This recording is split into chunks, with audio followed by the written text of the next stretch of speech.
Industry insiders are finally breaking their silence as 2025 comes to a close, and the reality of Sean Diddy Combs' new life behind bars at Fort Dix is setting in for the entire music world. If you thought the trial in July was the end of the story, you are missing the most dangerous part of the timeline that is currently unfolding in the federal appeals courts. According to a massive legal filing submitted on Tuesday, December 23, 2025, Diddy's legal team is now making a desperate move for his immediate release, claiming that the justice system essentially rigged his sentencing. The public saw the headlines about him being acquitted of the most serious racketeering and sex trafficking charges, but the insiders know that the 2 counts he was actually convicted of are carrying a much heavier weight than anyone predicted. Today, we're going to look past the tabloid headlines and look at the actual receipts from the Second U.S. Circuit Court of Appeals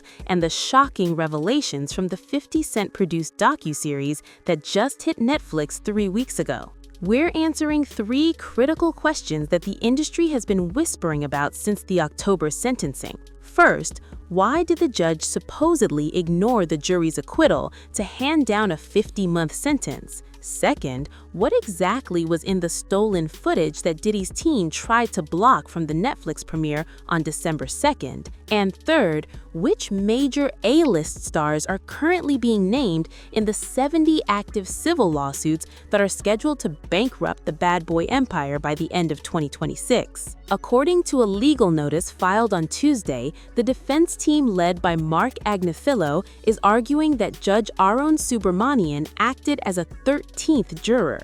This is a massive claim that is sending shockwaves through the New York legal community right now. The insiders say this is the first real look at the friction between the mogul and the man who decided his fate. By the 10-second mark of this appeal document, you can see the defense team explicitly arguing that the evidence used to sentence Diddy was based on the very crimes the jury said he did not commit. This is the expectation versus reality gap that defines Diddy's 2025.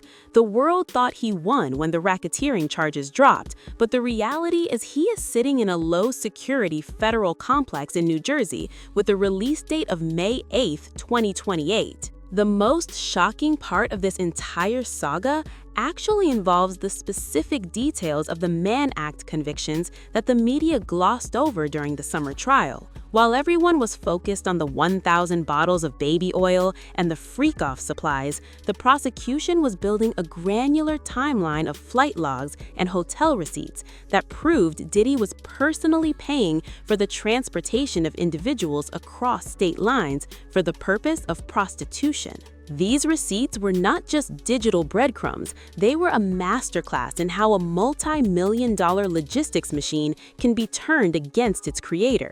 In the trial records from June 2025, the prosecution presented a specific instance from 2018 where a private jet was chartered from Los Angeles to Miami specifically to transport 2 male sex workers. This single flight cost over $45,000, and because it was paid for through a Bad Boy Records corporate account, it created a direct link between the business empire and the illegal activity. This leads us to the second most shocking development of the year, which is the release of the Netflix series titled Sean Combs: The Reckoning. When the series debuted on December 2nd, 2025, Diddy issued a statement from prison calling it a shameful hit piece, but the insiders who worked on the production claimed that the most damning parts of the series were actually the never-before-seen clips of Diddy during the height of the federal investigation in late 2024. The docuseries includes interviews with former Inner Circle members who describe the atmosphere inside the Star Island mansion as the walls were closing in. One former assistant who spoke on camera for the first time in episode 3 detailed a specific night in September 2024 where Diddy allegedly ordered the destruction of several hard drives just hours before the federal agents arrived. This testimony contradicts everything the defense team argued in court, and it provides the public with the granular detail of the alleged cover-up that the jury never got to see in its full context. The financial cost of this legal battle is another hidden layer that the insiders are finally revealing as the 2025 fiscal year ends. Sources close to the Combs family say that the legal fees alone for the criminal trial and the subsequent appeals have exceeded $30 million. But that is just the beginning. The $500,000 fine imposed by the court in October is a drop in the bucket compared to the settlements being negotiated in the background. According to a report from Variety on Tuesday, the number of active civil lawsuits has swelled to over 70 individual cases. Each of these plaintiffs is seeking damages in the millions. The math simply does not add up for the Bad Boy brand to survive this. Insiders are reporting that the catalog for Bad Boy Records, which was once valued at over $100 million, is currently being shopped around to private equity firms just to keep the lights on and the lawyers paid. The timeline of the appeal process is also creating a lot of tension in the industry. The Second U.S. Circuit Court of Appeals has set a schedule that could see oral arguments begin in April 2026. This means Diddy will spend at least another full year at Fort Dix before he has any chance of a sentence reduction. The reality of prison life for a man who used to spend $100,000 on a single party is a recurring theme in the insider reports. We're hearing that Diddy is currently working a job in the prison library for less than 50 cents an hour. This is the ultimate expectation versus reality moment. The man who used to fly his entire entourage to the south of France for the summer is now eating from a plastic tray and following a strict 10 p.m. lights out policy. One of the most granular pieces of evidence that surfaced during the 2025 trial involved the testimony of Daniel Phillip, a former witness who described the exact choreography of the events the prosecution called freak-offs. Phillip testified that Diddy would use his cell phone and a camcorder to record every moment, and that he would occasionally give direction to the participants like a film director. This detail is crucial because it explains why the feds were so desperate to find the hard drives and electronic devices during the raids. They weren't just looking for drugs, they were looking for the master tapes of a 2-decade operation. The defense tried to frame these as consensual, though toxic relationships, but the jury found that the act of paying for the travel converted these personal encounters into federal crimes. As we look toward 2026, the biggest question remains which other industry power players will be dragged into the light. The December docuseries hinted at several high-profile names who were present at the parties but have yet to be named in any criminal filings. The fear in Hollywood is palpable as more victims feel empowered to step forward. Attorney Tony Busby has stated that his firm is still vetting hundreds of additional claims. The reality is that the Diddy saga is not a one-man story. It is a systemic examination of how power and money were used to silence people for 30 years. The December 23rd appeal filing is the last major move of 2025, and it's a high-stakes gamble.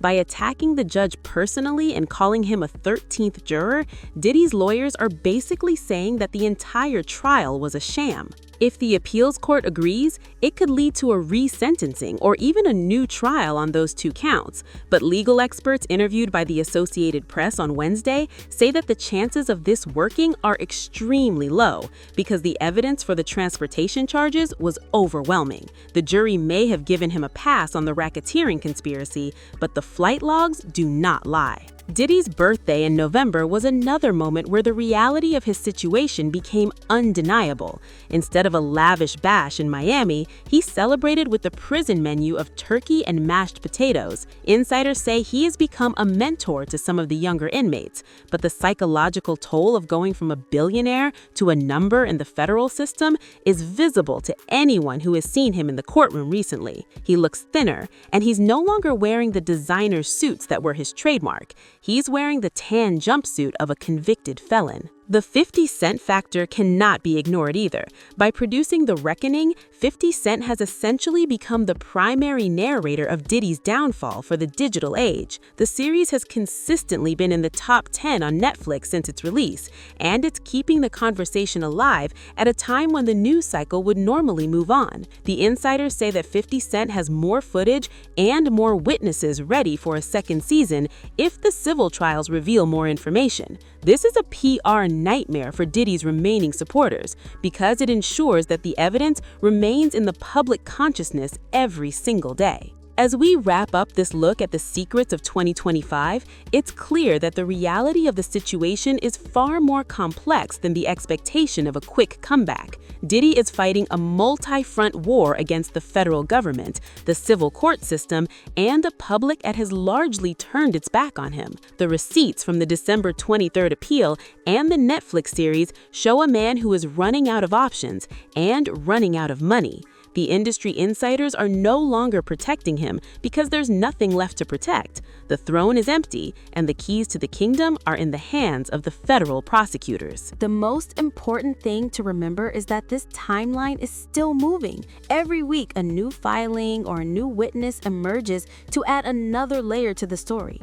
We will be watching the appeals court closely in early 2026 to see if Diddy's team can pull off a miracle or if he will remain at Fort Dix until 2028. The lesson of 2025 is that even the most powerful mogul in the world cannot outrun a digital trail of receipts and a chorus of voices that refuse to be silent any longer. If you want to see how this entire pattern of behavior was documented over the last decade and get the full context on the Bad Boy Empire, click the Fresh Celebrity Tea playlist on your screen now to see the full breakdown of every major player involved in this case. The story is much bigger than just one man, and the secrets are only going to get deeper as the civil trials begin in the new year.